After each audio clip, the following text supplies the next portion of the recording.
A forum of state chairman of the People's Democratic Party has reaffirmed its support and loyalty to the leadership of the party, especially the acting chairman of the party, Ambassador Umar Damagum.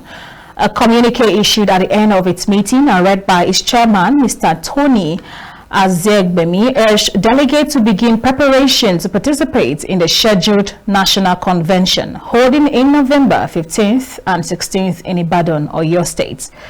The forum called on all state chapters not to hesitate in disciplining erring members whose conduct undermine unity and collective interest of the party.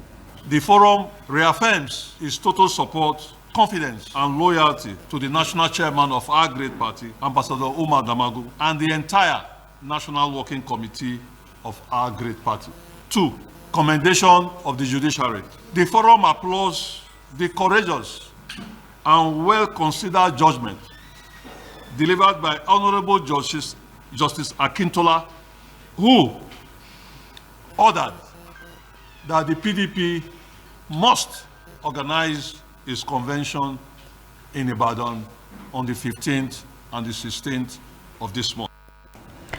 The communique applauded the court judgment which paved the way for the conduct of the convention. The meeting was attended by 29 party state chairmen.